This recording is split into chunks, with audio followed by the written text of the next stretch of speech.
Boa tarde. Em seguida, e dando seguimento à ordem de trabalhos da 10ª Conferência de Valor, apresentamos a última sessão temática sobre o tema Nova Governação em Saúde, o que propõem os partidos políticos.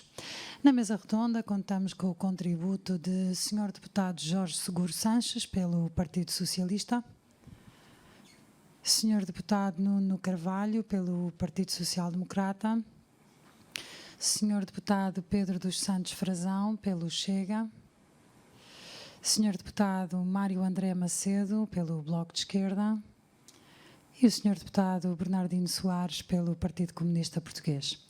A moderação está a cargo de Delfim Rodrigues, Vice-Presidente da Associação Portuguesa de Administradores Hospitalares, a quem passo a palavra. Muito obrigado.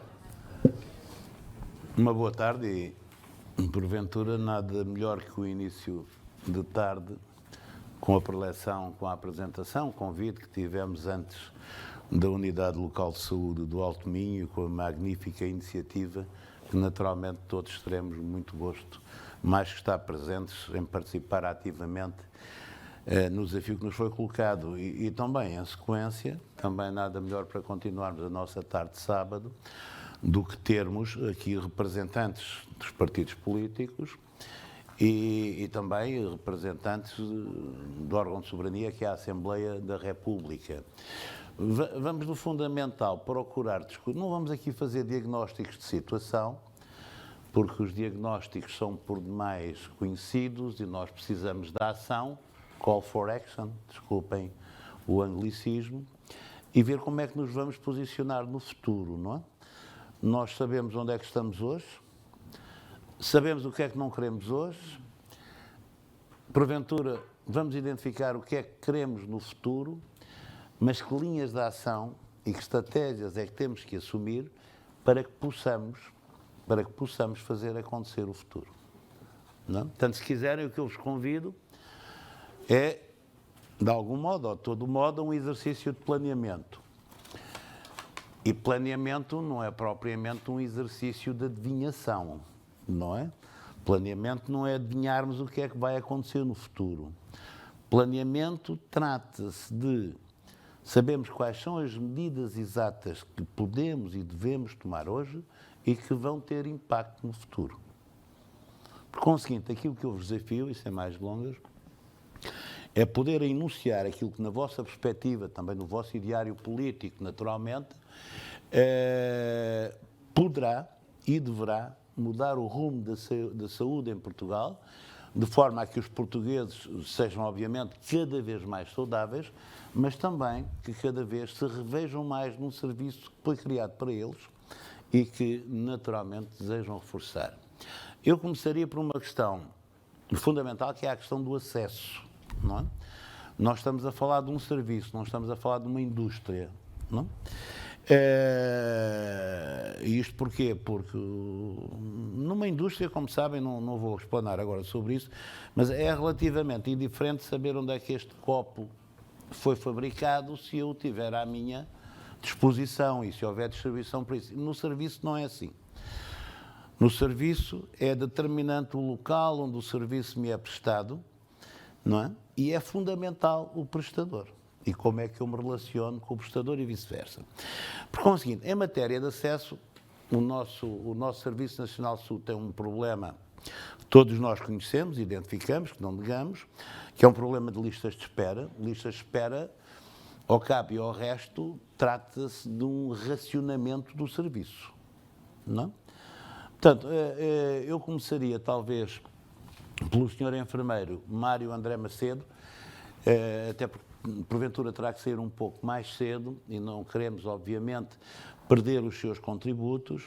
Na sua perspectiva, na perspectiva do partido que aqui representa, que é o Bloco de Esquerda, que medidas é que nós podemos tomar desde já para que no futuro o acesso dos portugueses ao Serviço Nacional de Saúde seja um acesso, ia dizer um pleonasmo, vou dizer, um acesso mais acessível, não é?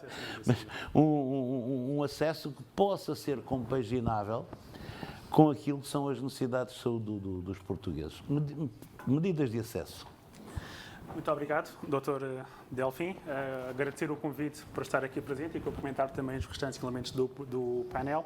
Queria fazer apenas uma pequena correção. A voz off anunciou-me como deputado. Eu não sou deputado, sou enfermeiro. Lá de chegar. Quem sabe um dia. Ora bem, então, para responder à sua questão, permita-me só que faça aqui um pequeno desvio sobre porque que o Bloco defende o SNS. Nós defendemos o SNS por muitos motivos, mas para esta plateia, se calhar a motivação, aquilo que nos defende que é mais interessante é porque o SNS, na realidade, é o sistema que é mais eficiente. Por cada euro que nós investimos no SNS, tem mais retorno do que outro tipo de sistemas de saúde.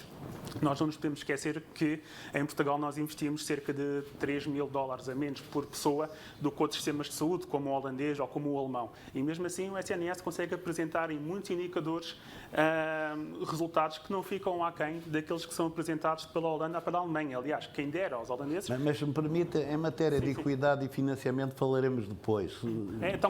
Então eu vou mais rápido para o acesso. Ora bem, as listas de espera realmente é um problema e há várias soluções que nós temos para tentar colmatar e resolver este tipo de problemas. Por exemplo, uma delas é uma política para os recursos humanos. O SNS, nos últimos muitos anos, eu até diria desde que as EPS foram criadas, e eu já vou dar a volta para chegar a este ponto, porque é que eu identifico a formação das EPS, que trouxeram muita coisa boa na gestão, mas que tem uma lacuna que está relacionada com os recursos humanos. Nós precisamos de uma nova política de recursos humanos, uma política a prazo que consiga prever as necessidades e que consiga definir carreiras que sejam atrativas em termos salariais, mas não só. Também temos que ir ao encontro das expectativas dos profissionais de saúde. Para quem trabalha na área sabe que muitas vezes os médicos, os enfermeiros saem, às vezes nem é só por questões salariais, às vezes é porque não vamos ao encontro das expectativas que eles têm. Quantas vezes um médico não sai de um serviço para ir para um privado, nem é bem por ter mais salário, é porque não quer fazer urgência, ou só quer fazer urgência, ou só quer fazer consulta. E é esta flexibilidade que o SNS neste momento não está a oferecer e quase que obriga os médicos a fazer tudo. Se nós fôssemos ao encontro das suas expectativas, poderíamos ter médicos a fazer mais consulta, ou mais internamento, ou mais urgência e desta forma fixar mais os nossos profissionais de saúde. De resto, continuando também com os profissionais de saúde, há uma coisa que o Bloco defende, que em Portugal é radical, mas na realidade não é assim tão radical se pusermos a lupa ao nível mundial, que é, nós precisamos de redefinir os papéis sociais da saúde. Ou seja, isto troca-se em quê? Na realidade, nós temos muitas competências nos enfermeiros, nos farmacêuticos, que não estão a ser totalmente aproveitadas. Os enfermeiros podiam estar a fazer mais coisas, os farmacêuticos podiam estar a fazer mais coisas e, desta forma, libertar os médicos para fazer aquilo que eles fazem melhor, que é ver pessoas doentes. Se os enfermeiros estivessem a ver mais pessoas saudáveis, tanto nos hospitais como nos cuidados de saúde primários, podíamos ter os médicos a ver mais pessoas doentes. E isto era bom para todos. Era bom para o cidadão, porque tinham melhor acesso aos cuidados de saúde, era bom para os profissionais. Consciente, acha que uma maior diversificação de competências profissionais e funcionais de outras profissões, que jogam o jogo do Serviço Nacional de Saúde, contribuiria largamente para ter um acesso mais disponível, é isso? Muito mais disponível, podemos trocar isto por um exemplo prático. Num serviço de urgências, como há pouco tínhamos falado, que facilmente, especialmente nas urgências de adultos, nas pediátricas não é bem esse o caso, felizmente, mas nos adultos facilmente temos horas de espera a mais do que aquilo que era suposto. Mas se tivéssemos enfermeiros especialistas a fazer uma primeira avaliação da pessoa, a pedir logo as primeiras análises que são precisas àquela pessoa e o médico depois visse a posteriori, aquela pessoa já estava encaminhada, já estava a ser avaliada, observada e o processo de diagnóstico e tratamento estava a ser efetuado. Ou seja, estamos aqui a agilizar o acesso. E quem diz em urgência, diz em cuidados de saúde primários, onde um enfermeiro especialista pode ver pessoas saudáveis, saudáveis ou pessoas com doenças crónicas que não agudizaram, também podem ser vistas pelo enfermeiro especialista. E, continuando, também para ajudar a melhorar o acesso, nós temos muita capacidade instalada que não é aproveitada. Temos bastante capacidade instalada mesmo que não é aproveitada e nós temos que arranjar estratégias de conseguir aproveitar toda esta capacidade instalada. Nós temos centenas de gabinetes livres que podiam estar a ser utilizados para consultas, temos blogs que ficam parados em algumas horas, que podiam estar a ser utilizados para cirurgias. E como é que nós podemos fazer isto? Podemos fazer, por exemplo, nós podemos propor aos médicos, caso seja do interesse deles, ninguém fala em obrigar ninguém, mas caso seja do interesse dos médicos, eles podem estender o horário e ter mais tempo de atividade, ou nas consultas ou nos blocos. E quem diz médicos, diz enfermeiros e diz os restantes profissionais de saúde. Ou seja, o SNS tem muita capacidade instalada que, se conseguíssemos aproveitá-la, iríamos resolver, ou pelo menos diminuir bastante, este problema da acessibilidade. De resto, só mesmo para terminar, para monopolizar este tempo, o digital. Nós temos, sei que o PRR já contempla uma fatia grande para o digital, e o digital, pronto, é um truísmo, eu sei, mas o digital é o futuro. E nós temos realmente que apostar neste digital, um exemplo prático.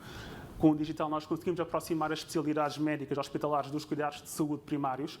Há muita consultoria que poderia ser feita rapidamente por uma teleconsulta rápida, naquele instante. Se calhar escusava a pessoa de ficar à espera de uma consulta hospitalar, se o digital aproximasse os hospitais dos cuidados de saúde primários e também mais autonomia.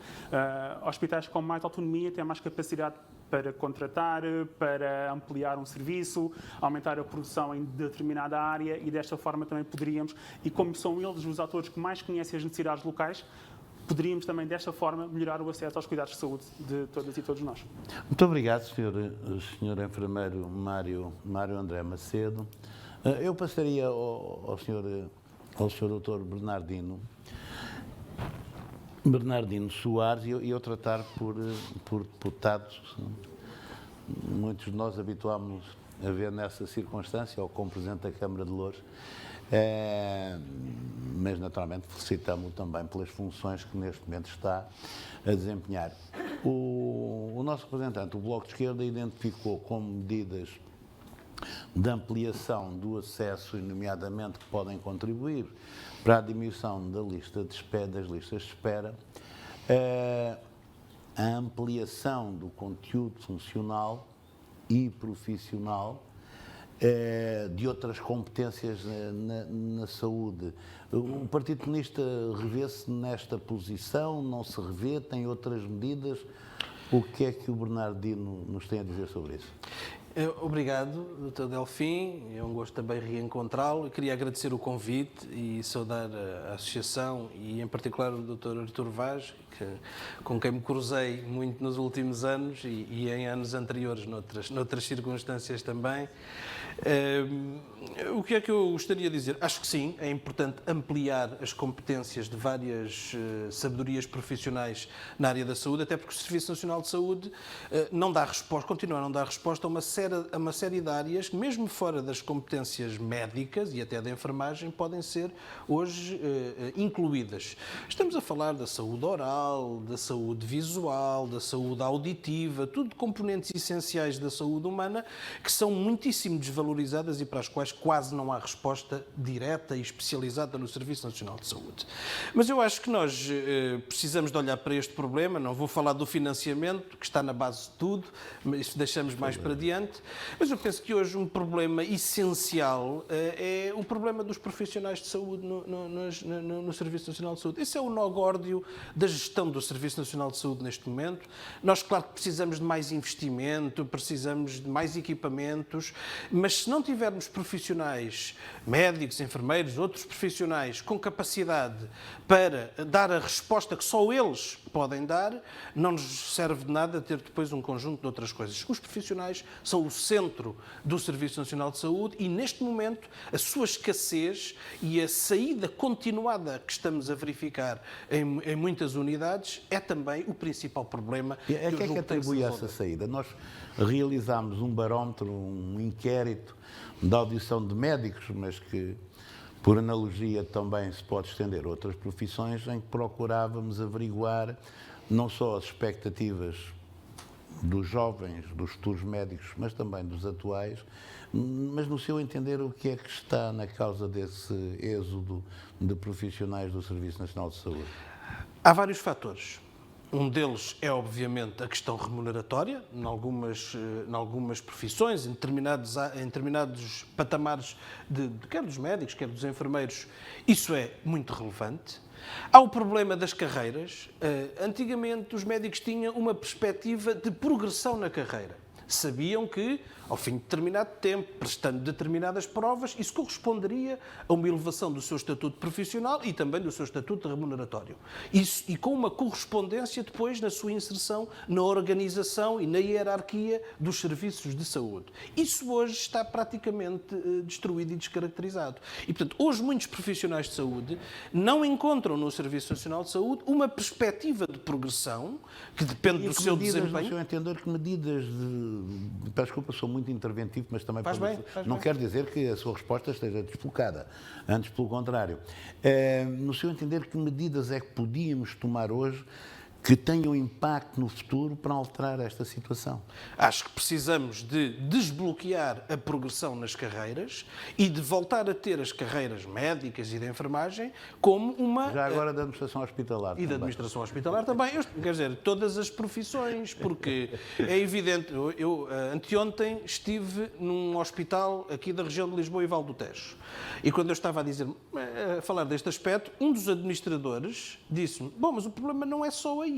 Porque eu tenho administrativos e operacionais que me dizem que ganham 700 euros ou pouco mais e, portanto, não estão disponíveis para determinado tipo de carga de trabalho que isso não corresponde ao salário que recebem. Isso põe-se em todas as profissões. E esse é um ponto essencial. Valorizar as carreiras, dar uma perspectiva de progressão e melhoria que não tem que ser automática, deve corresponder a tempo de serviço, a provas, ao que for necessário, é absolutamente essencial para que as pessoas não sintam que estão estagnados, que vão estar sempre no mesmo patamar, que é o que acontece há muitos anos aqui no Serviço Nacional de Saúde. Depois, é preciso... Este problema põe-se de forma diferente para os internos, pegando no caso da medicina, para os internos e para os jovens médicos. Tenho tido encontros informais com vários grupos de jovens médicos e de internos, e uma das coisas que eles salientam mais, se calhar muito mais do que a geração dos que formaram na década de 70, na década de 80, é a necessidade de garantir a conciliação com a vida pessoal.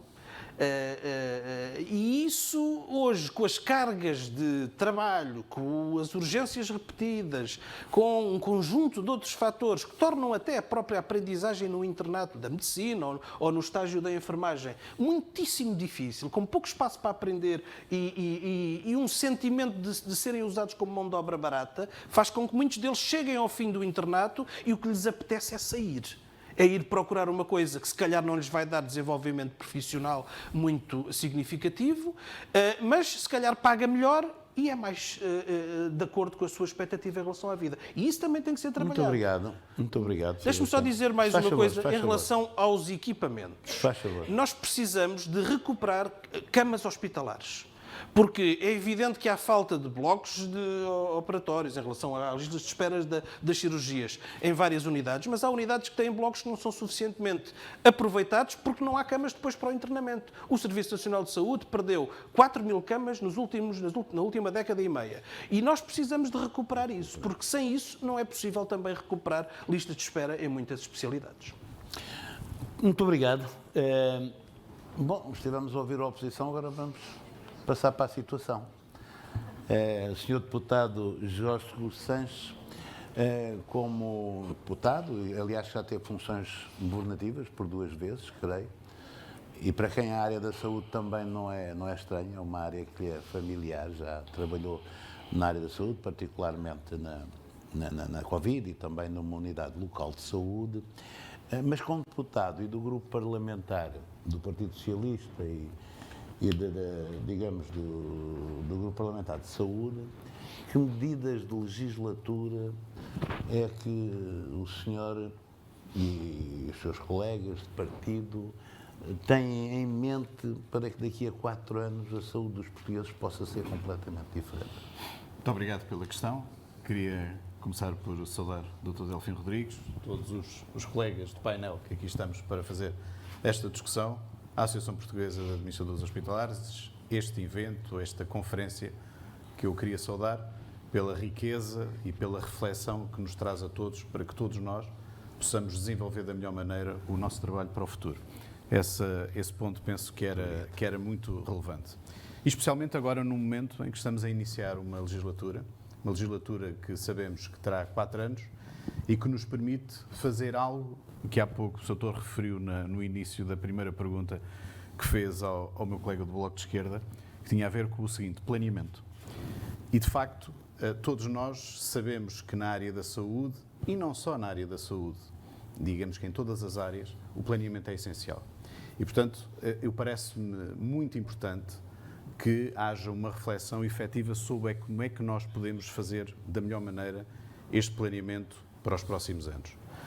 No programa eleitoral do Partido Socialista e no programa, que aliás está vertido para o programa do Governo, avança-se para um objetivo da existência de uma direção executiva do Serviço Nacional de Saúde. E eu penso que é uma medida muito feliz se a conseguirmos conciliar efetivamente com objetivos de planeamento que temos que fazer. Se não o fizermos, corremos o risco. Mas já agora, para esclarecer também à audiência, em que é que se consubstancia, de uma forma concreta, essa direção executiva? O que é que vai fazer, sei lá, que por exemplo a ACSS não faça? Muito ou bem, eu acho que essa é uma boa pergunta. Deixe-me dizer-lhe o seguinte. É a pergunta do ignorante. Não é. É com certeza de quem conhece muito bem o tema. Não é uma pergunta capciosa. Não é. Também achei fazer. Eu não tenho dúvidas nenhumas. Mas dizer o seguinte, e que falou um pouco da minha experiência profissional anterior, eu queria aqui, já porque falou nela, queria referir algo em que os portugueses fazem um grande planeamento e um excelente planeamento e no qual eu tive a ocasião de participar. No combate à Covid-19, à pandemia, as Forças Armadas foram chamadas de uma forma muito forte. E devo dizer que o fez com grande profissionalismo e grande desempenho. E grande planeamento. E grande planeamento, claro. Exatamente. E, portanto, eu acho que há aí um modelo que eu acho que, e permitam-me dizer isso, eu fui Secretário de Estado da Defesa até há pouco tempo, e, de facto, o planeamento que é feito em algumas áreas, acho que é algo que nós podemos importar. Eu acho que o Ministério da Saúde tem, em algumas áreas, algo absolutamente extraordinário que eu acho que não encontramos em outras áreas da governação e da administração pública em Portugal. Tem, sem dúvida nenhuma. Aliás, o Serviço Nacional de Saúde é claramente algo que os portugueses assumiram como uma das conquistas mais importantes da democracia e da liberdade em Portugal, a existência do Serviço Nacional de Saúde universal para todos os portugueses. Mas há questões que têm a ver precisamente com a área do planeamento que eu acho que nós podemos ganhar desta forma. Quer ao nível dessa gestão executiva, que me parece importante que tenha essa componente, quer também ao nível daquilo que é a proximidade do local. Referiu também o meu passado na presidência de uma unidade local de saúde e, de facto, a proximidade, quer às autarquias locais, quer às populações, quer às comunidades, pode resolver muitos dos problemas que têm, por exemplo, a ver num ponto que tem a ver com o acesso ao hospital e aos cuidados de saúde hospitalares. Se nós trabalharmos melhor os cuidados de saúde primários, nós, com certeza absoluta, sabem isso muito melhor que eu, conseguimos evitar que haja uma pressão maior sobre os cuidados de saúde hospitalares. E dizer-lhe o seguinte, eu ouvi as intervenções até agora, quer do meu colega do Bloco de Esquerda, quer do meu colega do Partido Comunista Português, o ex-deputado Bernardino Soares, que eu aproveito para saudar, ainda nos foge no a língua para a tempo que verdade. estivemos na Assembleia da República, e de facto eles tocaram em pontos que são absolutamente essenciais. A questão das carreiras, que é fundamental, mais até do que a questão da remuneração, ou seja, todas elas são importantes, mas a questão de criarmos uma expectativa de progressão da carreira, de manutenção no Serviço Nacional de Saúde, de ligação a uma instituição, de ligação a um serviço, de profissionais médicos, de profissionais enfermeiros, dos outros técnicos, mas de todos, de uma forma muito geral. E, já que estamos aqui nesta casa, também referir a importância dos administradores hospitalares, é muito importante para que estas instituições que têm uma prestação humana possam fazê-lo da melhor maneira. Uma das falhas que me parece que aconteceu ao longo dos últimos anos, que não é de agora, que continua a existir, que tem a ver com o número excessivo de prestações de serviço. Em muitas situações não é possível retalhar e resolver os problemas que temos da contratação, nomeadamente de médicos, se não for pela prestação de serviços.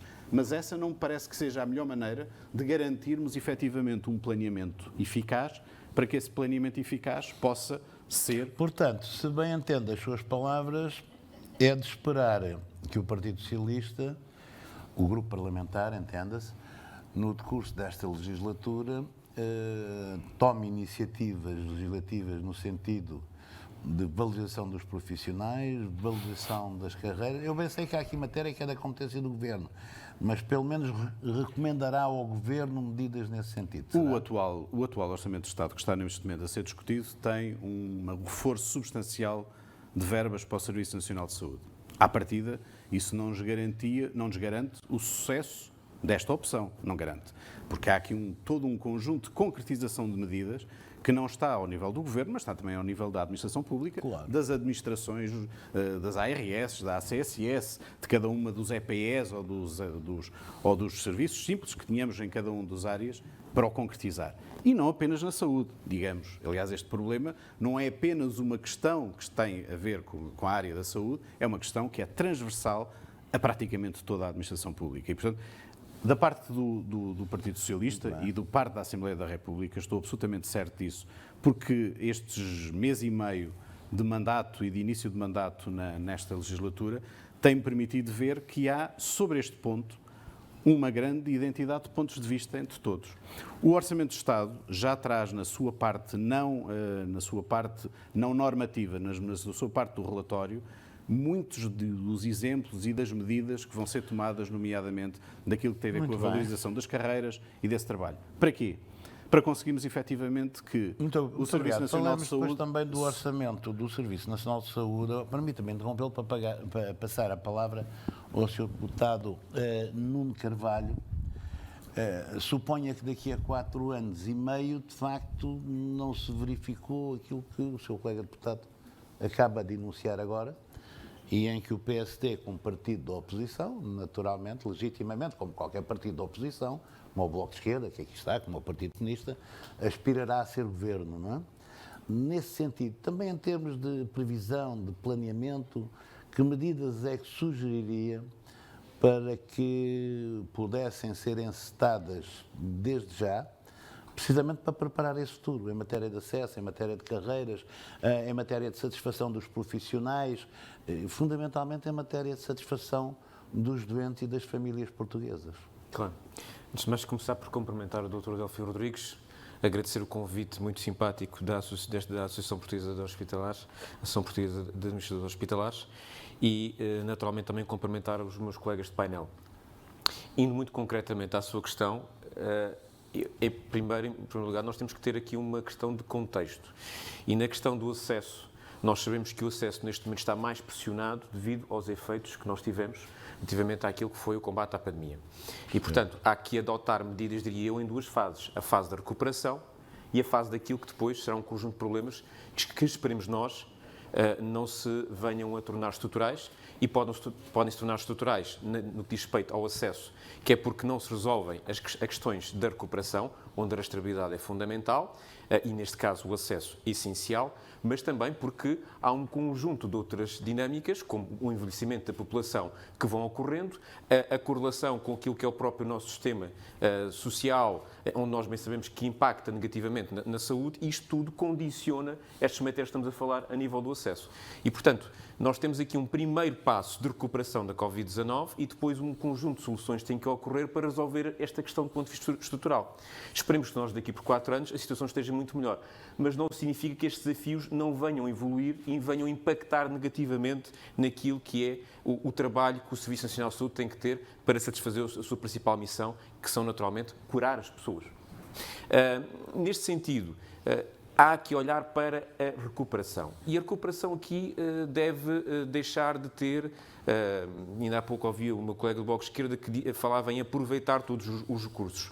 No aproveitamento dos recursos, faça aquilo que é necessidade de recuperar, e estamos a falar, portanto, de uma questão conjuntural, não pode haver aqui a exclusão de olhar para uma interligação entre toda a capacidade que pode ser utilizada entre público e privado, priorizando o público, mas, se necessário, utilizar o privado para que nós possamos verdadeiramente retirar um nível de pressão que o Serviço Nacional de Saúde hoje sofre, e isso não significa excluir o Serviço Nacional de Saúde. Significa que, através do Serviço Nacional de Saúde, priorizar todos os recursos que nele neste momento existem e estão contidos, mas que, naturalmente, não sendo possíveis, na recuperação que é necessário ser feita, que ela possa ocorrer de forma complementar. Se isto não acontecer, nesta recuperação não acontecer, ela de facto poderá poderá agravar o problema estrutural. E então aí nós podemos ter, face aos outros desafios que se juntam, em particular o envelhecimento da população, um problema ainda maior, e nós nem sabemos bem aquilo que poderá vir a ser a evolução que nós teremos com a questão da pandemia da Covid-19. E eu recordo, inclusive, que até a própria idade da reforma aumentou devido àquilo que foi a mortalidade que ocorreu no período da Covid-19. E, inclusive, as próprias projeções que são feitas é que, eventualmente, a idade da reforma possa até manter, ou possa até vir um pouco mais para baixo, possa haver um pouco mais, não aumentou, mas diminuiu, possa haver até um pouco mais para baixo, em função de outros problemas que sejam originados com o impacto da Covid-19. E, portanto, esta é uma matéria que, naturalmente, não há discordância quanto a isto. Poderá haver discordância se, ideologicamente, nós podemos ter opções. Eu tenho muitas dúvidas que as doenças das pessoas, neste aspecto, tenham ideologia. E, portanto, aqui há uma missão de recuperação que é fundamental na questão do acesso.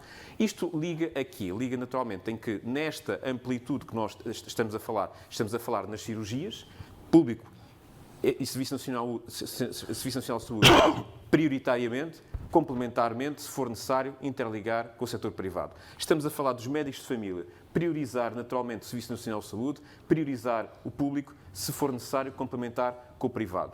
E esta ótica de complementaridade, para nós, é fundamental, porque senão, de facto, será muito difícil entrar nesta missão de conseguir recuperar plenamente este impacto negativo da Covid-19. Muito obrigado, Nuno. Eu voltaria ao Sr. Enfermeiro Mário André Macedo, até para respeitar o seu horário e o seu calendário de compromissos profissionais, para colocar a seguinte questão. Naturalmente, nós temos que garantir o acesso universal, tendencialmente gratuito, que é assim que está consignado na nossa instituição. Temos que o fazer com qualidade e segurança, que é outra variável que temos que assegurar, não é? Mas quem paga o Serviço Nacional de Saúde são os portugueses, com o dinheiro do seu bolso, out of the pocket, não é? Como se designa em termos da literatura, ou então, maioritariamente, com os seus impostos. Portanto, a questão que eu coloco é saber, sem perder de vista agora a questão do acesso, que é uma questão fundamental, é se eventualmente teremos que fazer corresponder maior esforço financeiro dos portugueses para pagar um acesso mais qualificado e mais seguro. Aliás, tendem atenção, e o Sr. Deputado falou bem, no Orçamento de Estado para este ano, o Orçamento de Estado, salvo erro, prevê mais 700 milhões para a saúde, mas o que não deixa de ser preocupante, isto do ponto de vista do contribuinte, é que prevendo mais 700 milhões, já apresenta um déficit previsível de 1,1 milhão de euros.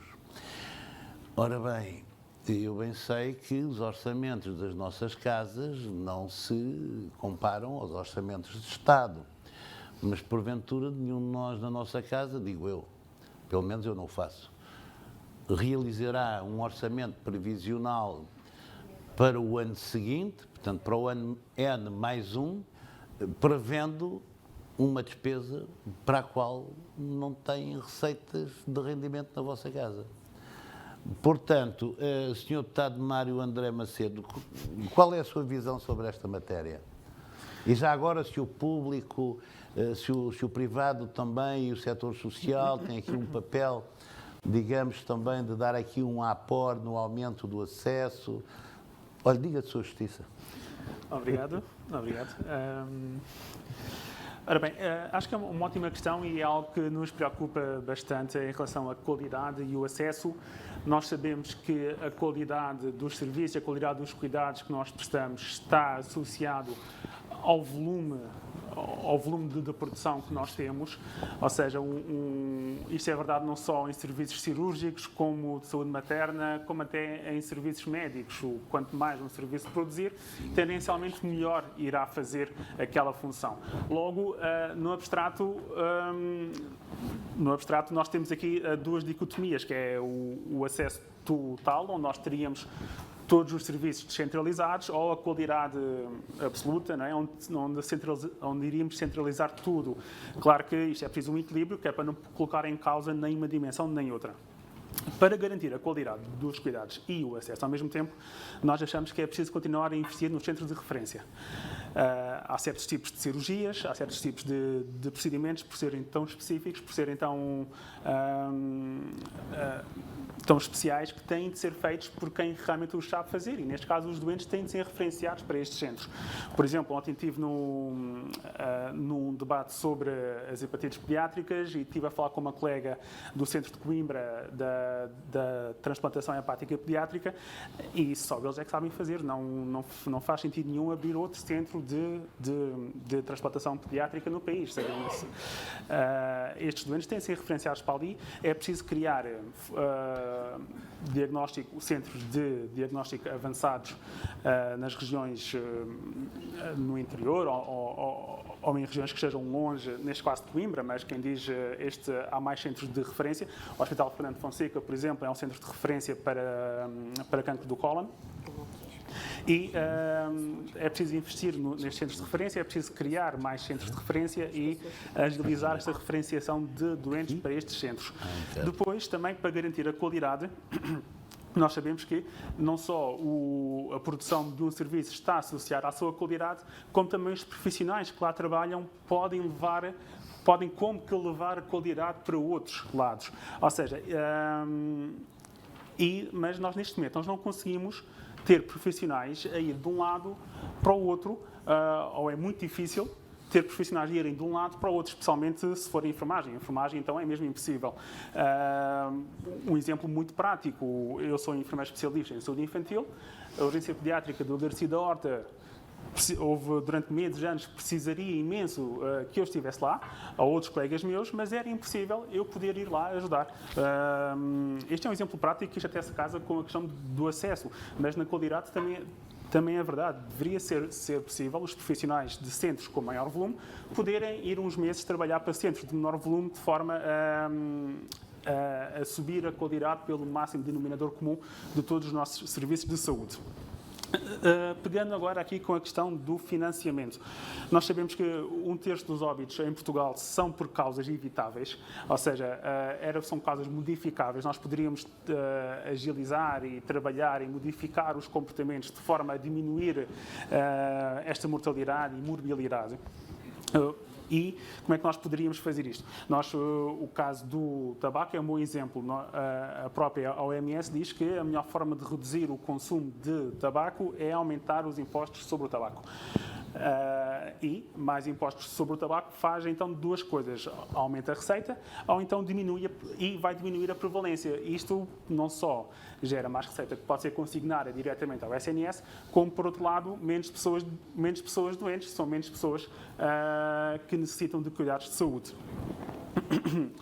E para continuar, falando sobre os privados, o papel que os privados e sociais podem ter. Eu acho que é preciso distinguir aqui dois tipos de privados. É preciso distinguir aquilo que é um grande grupo privado, como a CUF, a Luz, Jorge Lusíadas, que fazem o seu negócio legítimo e devem continuar a fazer, têm a liberdade para o fazer, com as clínicas mais pequenas que existem e que ainda existem, tentar a ser absorvidas a pouco e pouco, mas ainda existem, e ainda bem que existem. E sempre que o SNS pede, sempre que um utente com a prescrição do SNS vai fazer um raio-x à clínica do seu bairro, ou vai fazer uma análise à clínica do seu bairro, o SNS está a investir na economia da comunidade. E isto é diferente de estar a criar uma situação... É uma questão de dimensão, é? Dependência. Dimensão ou de volume de negócio, é isso? É volume de negócio e dependência. Porque uma coisa é criar uma relação de dependência com um grande grupo económico na saúde. Okay. Outra coisa é o SNS estar a investir... Peço desculpa interrompê-lo, está clara a sua posição. Temos que acelerar aqui o nosso tempo. Eu tinha aqui outras questões, mas prefiro colocar questões que foram levantadas pela nossa audiência, particularmente para as pessoas que estão online. E agora, sem manter a mesma ordem, voltava ao Sr. Deputado. Há aqui uma pergunta da Filomena Maia, do Hospital da Prelada do Porto, olha, a propósito do setor social, Santa Casa da Misericórdia do Porto, em que diz: o Sr. Deputado não respondeu à questão colocada sobre a direção executiva do SNS. Proponho que o faça para ser entendível. Peço a sua colaboração, Sr. Deputado. Muito bem, vou tentar. A direção executiva, a pergunta que concretamente querem saber em relação à direção executiva do SNS é... Não é quanto o diretor vai ganhar. Não faço ideia. Não faço ideia. Eu acho que não é essa a questão. A questão é qual a sua importância, ou seja, se ela já existe hoje. Do ponto de vista... Eu quero partilhar convosco aquilo que eu ainda há pouco partilhava aí ao almoço, da minha experiência quando estive num órgão executivo. Eu tinha autorização para contratar um assistente operacional para trabalhar no bloco operatório. E depois de eu ter essa autorização, eu abria o concurso, fechava o concurso e depois tinha de pedir autorização para assinar o contrato. E era um percurso entre a ARS, a CSS e até a tutela política.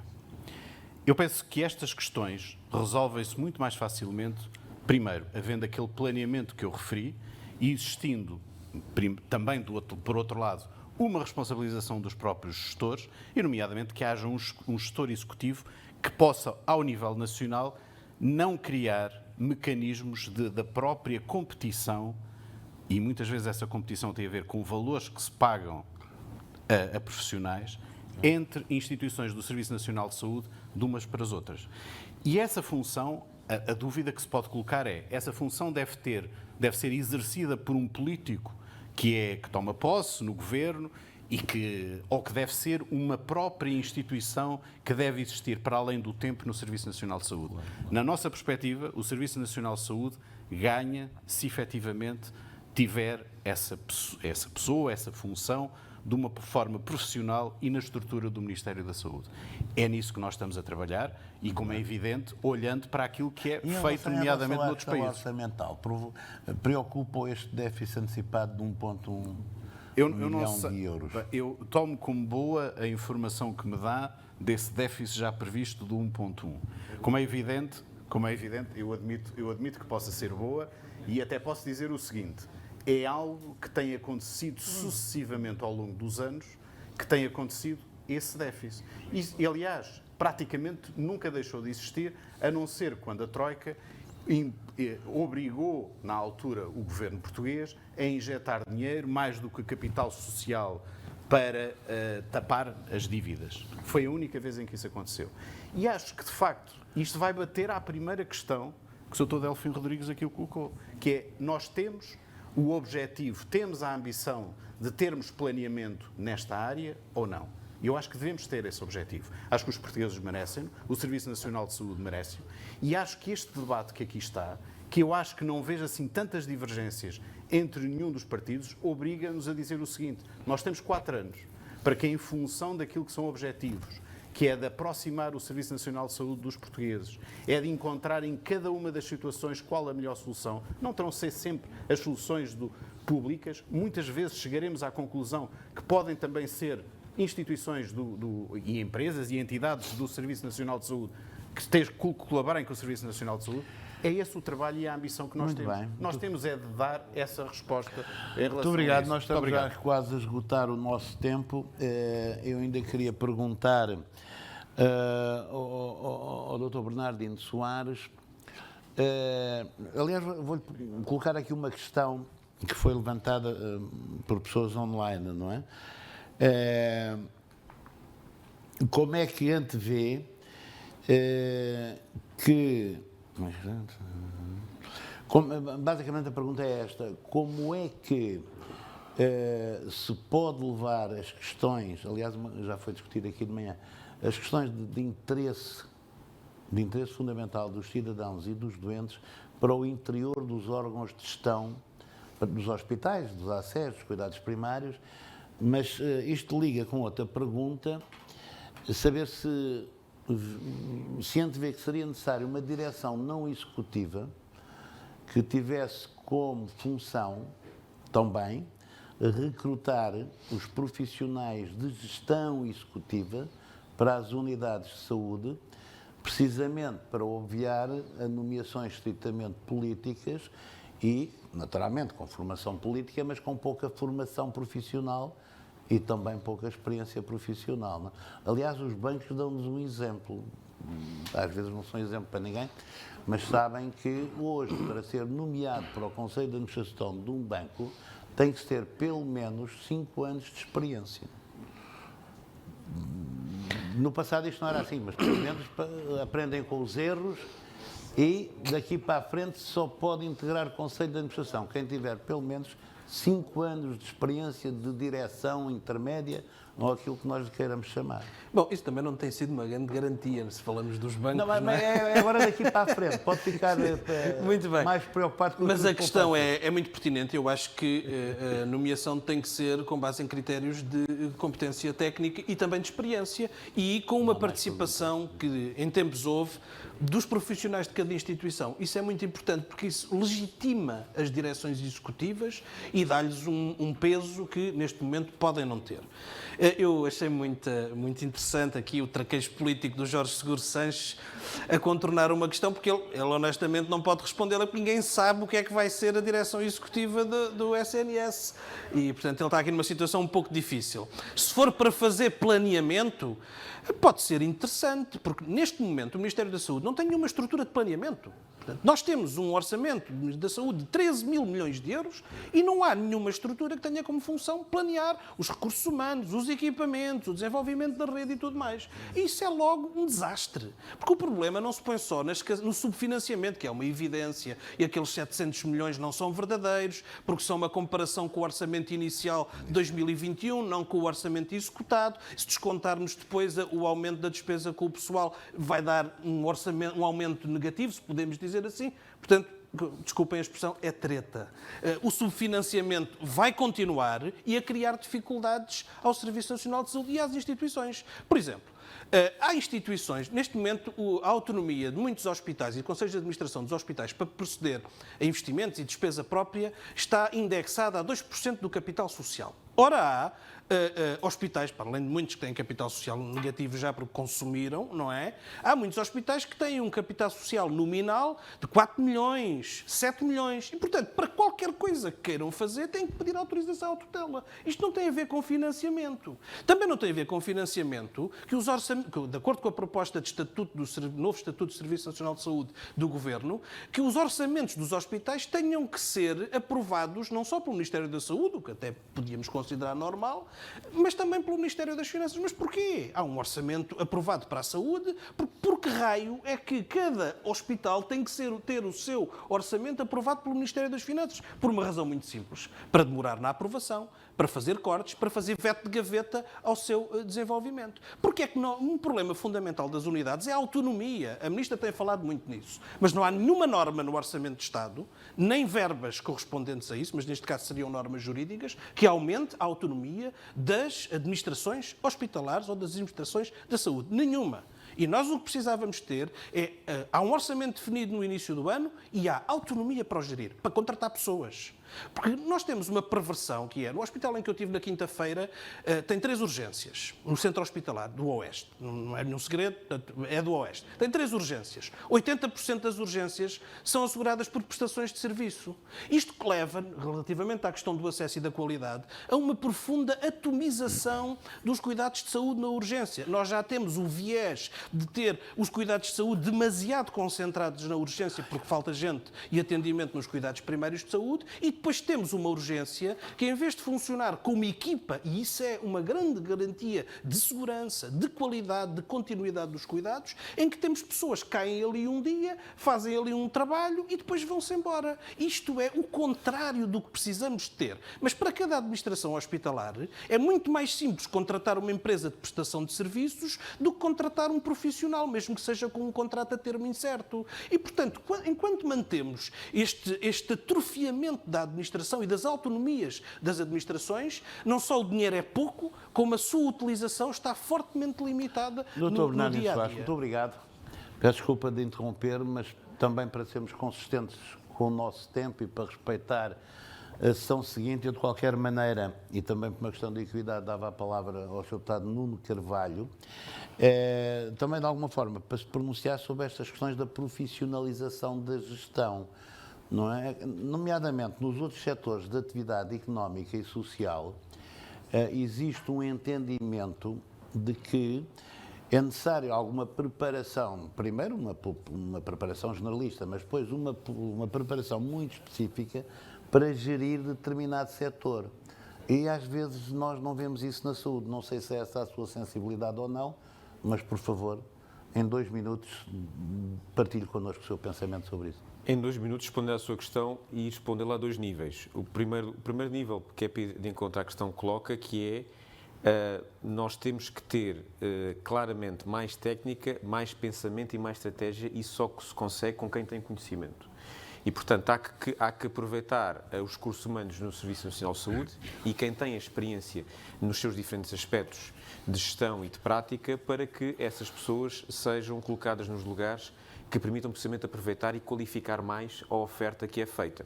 Mas depois há um outro sentido fundamental, que é a questão entre o pensamento e a estratégia. E daqui do que nós falamos, fala-se sempre em casos muito concretos e problemas muito concretos, mas também depende do poder político, e a vossa resposta aqui também que nos procura um bocado é do poder político, conseguir pensar a um nível em que, em primeiro lugar, tudo se relaciona com outras diferentes áreas, como falámos aqui do exemplo da Segurança Social, mas eu dou mais exemplos naquilo que nós falámos na atratividade da carreira, que é fundamental.